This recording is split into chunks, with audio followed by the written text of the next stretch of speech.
Ali bin Abi Thalib lahir di Mekah pada 13 Rajab 23 Hijriah atau 15 September 601 Masehi.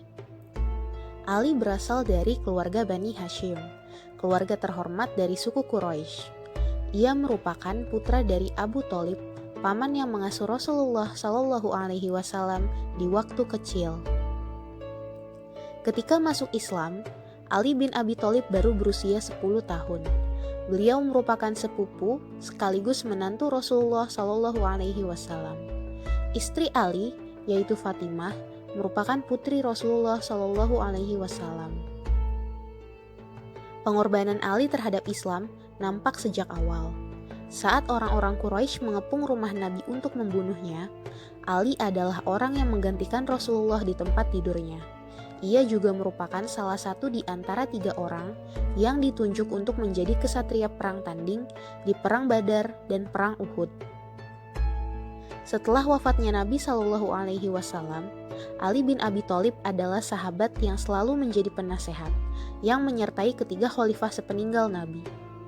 Ali bin Abi Thalib terpilih menjadi khalifah Islam setelah terjadi pemberontakan di Madinah yang menewaskan Khalifah Utsman bin Affan.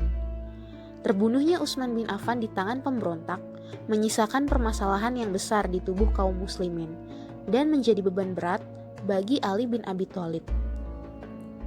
Ali sempat menolak ditunjuk sebagai khalifah oleh pemberontak yang menguasai ibu kota kekhalifahan Islam.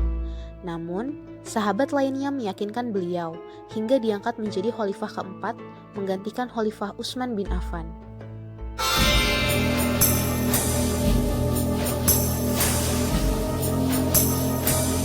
Keadaan sosial politik pada awal kepemimpinan Ali sangat tidak stabil karena terjadi pemberontakan di mana-mana. Pemberontakan itu tidak dapat diselesaikan hingga akhir kepemimpinannya. Hingga hal-hal tersebut menyebabkan pecahnya umat Islam menjadi beberapa golongan dan sangat tidak menguntungkan bagi Ali bin Abi Thalib. Pemberontakan tersebut diantaranya adalah pemberontakan Perang Jamal, Perang Siffin, dan peristiwa Tahkim. Ali bin Abi Thalib dibunuh oleh seorang Khawarij yang bernama Abdurrahman bin Muljam pada saat akan melaksanakan sholat subuh. Peristiwa ini bertepatan dengan bulan Ramadan 661 Masehi. Kedudukan Ali sebagai khalifah dijabat oleh anaknya Hasan selama beberapa bulan. Namun karena Hasan ternyata lemah, sementara Muawiyah semakin kuat, maka Hasan membuat perjanjian damai. Perjanjian ini dapat mempersatukan umat Islam kembali dalam satu kepemimpinan politik di bawah Muawiyah bin Abi Sufyan. Di sisi lain, perjanjian itu menyebabkan Muawiyah menjadi penguasa absolut dalam Islam. Tahun 41 Hijriah menjadi tahun yang dikenal dalam sejarah sebagai tahun Jamaah atau tahun persatuan antara Hasan dan Muawiyah. Artinya bahwa antara mereka tidak terjadi perebutan kekuasaan dan mereka berdamai serta menjalankan pemerintahan dalam satu kepemimpinan. Dengan demikian berakhirlah apa yang disebut dengan masa Al-Khulafa ar-Rasyidin dan dimulailah kekuasaan Bani Umayyah dalam sejarah politik.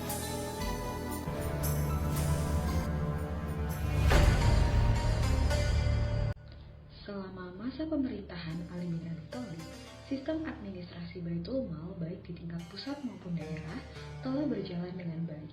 Kerjasama antara keduanya berjalan dengan lancar, maka pendapatan Baitul Mal mengalami surplus.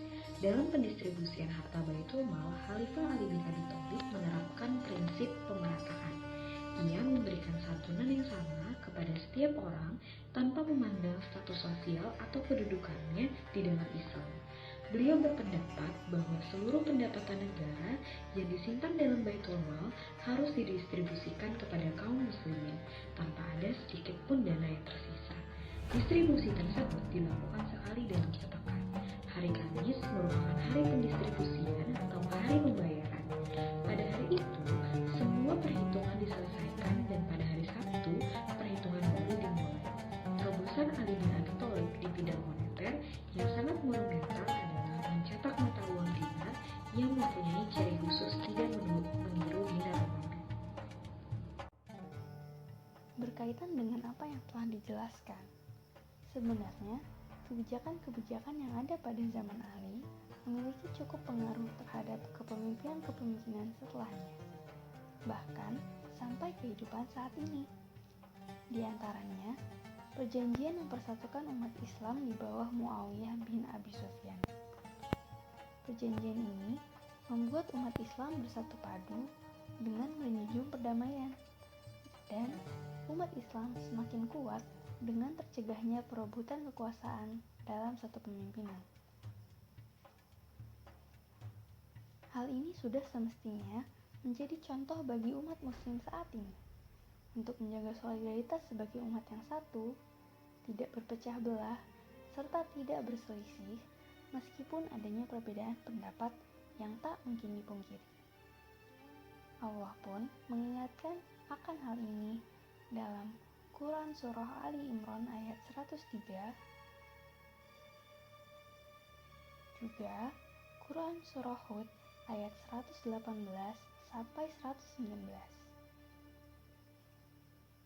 Selain itu, kebijakan Ali bin Abi Thalib yang juga berpengaruh hingga saat ini adalah dalam bidang ekonomi, di mana pembaharuan yang dilakukannya pada Baitul Mal menjadikan sistem pengelolaannya semakin komprehensif, terlebih dengan adanya pendistribusian yang merata, sehingga ada upaya yang semakin nyata dalam menghapus jurang antara orang-orang yang berketimpangan. Sungguh mulia.